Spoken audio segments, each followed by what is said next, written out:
Hello বন্ধুরা, আমি আবার চলে এসেছি তোমাদের সঙ্গে শেয়ার করতে নতুন একটা রেসিপি। তো কি রেসিপি সেটা তোমরা থাম্বনেল দেখে আশা করি বুঝতেই পেরেছো। একদম ঠিক বুঝেছো, আমি তোমাদেরকে আজকে শেয়ার করব কড়াইশুঁটির ঘুগনি। তো তার জন্য দেখো কড়াইশুঁটিটা ফুল ছাড়িয়ে নিচ্ছি। আর খোসা ছাড়িয়ে মানে একা এতগুলো কড়াইশুঁটি ছাড়ানো তো পসিবল না, তো তার জন্য একটু ছেলের হেল্প নিয়ে নিলাম। একা ছাড়ানো যায়, কেন যায় না, বাট অনেকটা টাইম লেগে যাবে। তার জন্য ছেলেকে বললাম একটু হেল্প করে দে, তো ও আমার সুন্দর করে হেল্প করে দিল। তো দেখো সুন্দরভাবে একদম পুরো কড়াইশুঁটিটা ছাড়ানো কমপ্লিট হয়ে গেছে। তো দেখো কড়াইশুঁটির ঘুগনি বানাতে গিয়ে প্রথমে নিলাম আমি জিরে মরিচের গুঁড়ো, হলুদের গুঁড়ো আর কাঁচা জিরা, কাঁচা লঙ্কা কুচি করে নিয়েছি, টমেটো কুচি, সরিষার তেল আর পেঁয়াজ কুচি করে নিয়েছি আর পরিমাণ মতো নুন। তো এরপর নিয়ে নিলাম কড়াইশুঁটি, দেখতেই পাচ্ছ, আর আলুগুলো এরকম করে ছোটো ছোটো করে কেটে নিয়েছি। এবার একটা কড়াইতে আমি সরিষার তেলটা দিয়ে দিলাম। তেলটা গরম হতেই আমি দিয়ে দিচ্ছি জিরে। আমি অ্যাকচুয়ালি আদা রসুন দেবো না, একদম সুন্দর করে জিরের ফোড়ন দিয়ে আমি এটা রান্না করব। এরপর দেখো আমি জিরেটা একটু ভাজা ভাজা মতো হতেই দিয়ে দিলাম পেঁয়াজ। এবার পেঁয়াজটা লাল লাল করব।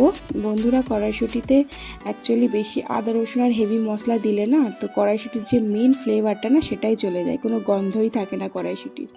তো দেখো পেঁয়াজ লাল হয়ে গেছে, দিয়ে দিয়েছি টমেটো। তো তোমরা এইভাবে অবশ্যই একবার বানিয়ে খেয়ে দেখো এবং আমাকে জানিও তোমাদের কেমন লেগেছে।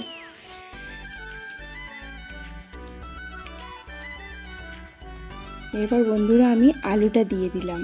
আলুটা দেখো ঠিক ছোট্ট ছোট্ট এরকম করে কিউব কিউব করে কেটে নেবে। এরপর আমি দিয়ে দেব কড়াইশুঁটি। বন্ধুরা, কড়াইশুঁটি খেতে তো আমার ব্যাপক লাগে, মানে আমার ফেভারিট বলতে পারো কড়াইশুঁটির ঘুগনি। তো তোমাদের কার কার ভালো লাগে কড়াইশুঁটির ঘুগনি অবশ্যই আমাকে জানিও। দেখো ভালো করে নাড়াচাড়া করে নিয়ে দিলাম পরিমাণ মতো নুন।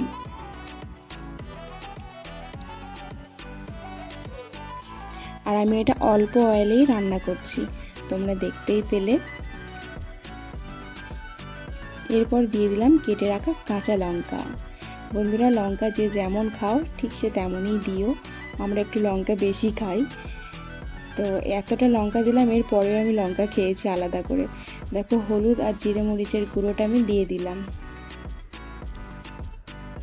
আর বন্ধুরা, টেস্টও খুব ভালো হয়েছে, আমি খাওয়ার পরে তোমাদেরকে ভিডিওটা শেয়ার করছি।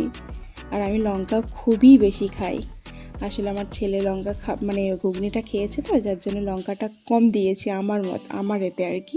এরপরে আমি অনেক লঙ্কা খেয়েছি কাঁচা। দেখো এবার জলটা দিয়ে দিলাম, এবার একটু চাপা দিয়ে দিলাম। দেখো প্রায় গলে গেছেই। দেখো আলুটা একটু করে দেখবে যে কতটা সিদ্ধ হয়েছে। দেখো পুরো ভালোভাবে সিদ্ধ হয়ে গেছে। এখনও জল আছে, যার জন্য ফের একটু চাপা দিয়ে দিলাম। দেখো জলটা একদম মরে গেছে, আর নেই, পুরো শেষ। এবার ভালো করে নাড়িয়ে চাড়িয়ে আমি জল দিয়ে দেব, অল্প করে জল দেব, মানে যেমন গ্রেভিটা রাখবো ঠিক সেরকমই জল দেব। দেখো একদম অল্পই দিলাম, একটু গ্রেভি গ্রেভি না থাকলে ভালো লাগে না, আমার তো ভালো লাগে না। তো যে যেমন খেতে যাও সে তেমনই করো, মানে যদি গ্রেভি না রাখতে চাও শুকনো শুকনোও করতে পারো। তো দেখো আমি এবার একটু চাপা দিয়ে দেব।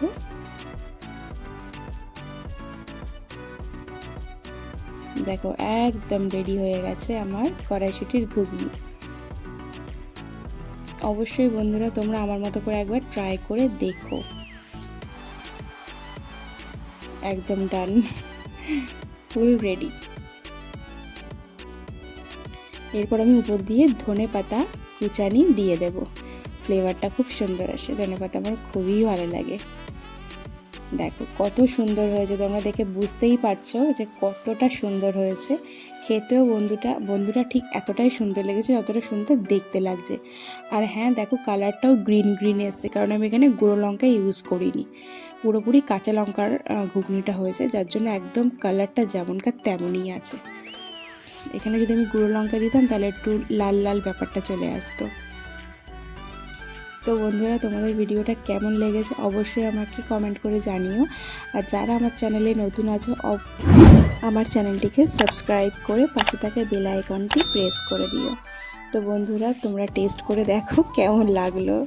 তো সবাইকে অনেক অনেক ধন্যবাদ আমার সঙ্গে থাকার জন্য।